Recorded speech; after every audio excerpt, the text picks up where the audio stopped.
తెలంగాణ రాష్ట్ర ప్రభుత్వం ప్రతిష్టాత్మకంగా విద్యాలయాలకు అట్లాగే వసతి గృహాలకు నిధులు విడుదల చేస్తున్నటువంటి క్రమంలోనే మన మార్మూరు బాలుర బీసీ ఇంటిగ్రేటెడ్ వసతి గృహం గురించి మనం చూసుకున్నట్టయితే అక్కడ ఉన్నటువంటి హాస్టల్ వెల్ఫేర్ ఆఫీసరు మచేందర్ గారి యొక్క నిర్లక్ష్యం వల్ల వారి యొక్క వెట్టి చాకిరీ చేయించాలనేటువంటి ఒక అహంకార ధోరణి వల్ల అక్కడ ఉన్నటువంటి విద్యార్థులు చాలా ఇబ్బందులు గురవుతా ఉన్నారు. అదే క్రమంలో మనం చూసుకోవచ్చు, ఒక వినాయకం మొన్న విద్యార్థులతోని 2 అంతస్తుల మీద ఉన్నటువంటి నీటి కుళాయిలను కడిగిస్తా ఉన్నాడు. ఇది చాలా అహంకారానికి ఇది ఒక నిలువుటద్దం. ఎందుకనంటే మచేందర్ గారు ఇప్పటి వరకు కూడా అనేక మంది విద్యార్థులను ఆయన ఎక్కడుంటే అక్కడ చాలా ఇబ్బందులకు గురి చేసిండు. అదే క్రమంలో విద్యార్థులతో వెటిచాకిరి చేపిస్తా ఉన్నాడు. ఆయన ఏ హాస్టల్ కి అయితే ఇన్ఛార్జ్ గా ఉన్నారో ఆ వసతి గృహంలో అరాకొర నిధులతో ఎక్కడ కూడా సమర్థవంతంగా పని చేపినటువంటి వైరం మనం చూస్తూనే ఉన్నాం.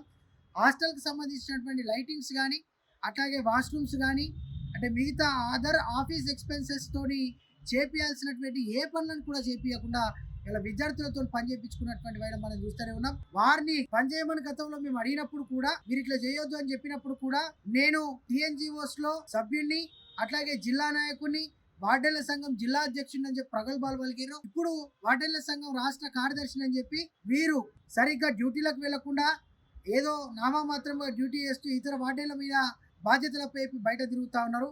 వీరికి అనేక పంచాయతీలు తెంపడంలో చాలా ప్రసిద్ధి కలిగినటువంటి వ్యక్తులలో వీరు కూడా ఒకరు.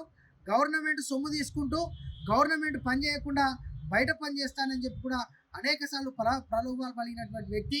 కాబట్టి మీకు విజ్ఞప్తి చేస్తూ ఉన్నాం అధికారులకు, వాళ్ళ తల్లిదండ్రులు చిన్న పిల్లలైనటువంటి వాళ్ళ బిడ్డలను 1వ తరగతి నుండి 10వ తరగతి పిల్లలు ఎవరైతే ఉన్నారో వాళ్ళని సంక్షేమ హాస్టల్లో పెట్టి చదివిపిస్తే విద్యాబుద్ధులు వచ్చి బాగుపడతారని ఒక ఉద్దేశంతో వాళ్ళ సదూర ప్రాంతాల నుండి ఇక్కడ పంపించడం జరుగుతున్నది. వాళ్ళతోని ఈయన పనులు చేపిస్తా ఉన్నాడు. 2 అంతస్తుల మీద ఉన్నటువంటి వాటర్ ట్యాంకులు ఆ పిల్లల కంటే ఎక్కువ ఎత్తులో ఉన్నాయి. దాంట్లో వీళ్ళు దీపిస్తే అక్కడ కడిగిపిస్తే మన జరిగి విద్యార్థులు కనుక మరణిస్తే ఎవరు బాధ్యత వహిస్తారని చెప్పి మేము అడుగుతా ఉన్నాం. వాళ్ళ బాధ్యత రహితంగా వ్యవహరిస్తున్నటువంటి ఈ వ్యక్తి మీద కఠినంగా చర్యలు తీసుకోవాల్సినటువంటి అవసరం ఉంది.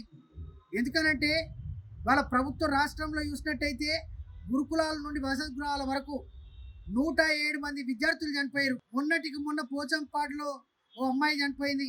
మొన్నటికి మొన్న నిర్లక్ష్యం వహించిన కారణంగా ఇక్కడ ఒక అబ్బాయి ఉరేసుకొని చనిపోయిండు ఆర్మూర్లో. అరే ఈ తరుణంలో ఇట్లా మీరు ట్యాంకీలు గడిపేయడాన్ని మేము నిరసిస్తున్నాం, చాలా ఖండిస్తున్నాం. అందులో భాగంగానే వీరి మీద హ్యూమన్ రైట్స్ కమిషన్ కు, లేబర్ కమిషన్ కు, చైల్డ్ రైట్స్ కమిషన్ కు అట్లాగే రాష్ట్ర ప్రభుత్వానికి మేము ఉత్తర్వులు రాస్తా ఉన్నాం, లేఖలు రాస్తా ఉన్నాం. కాబట్టి మీ అందరు గమనించాల్సినటువంటి అవసరం ఉంది.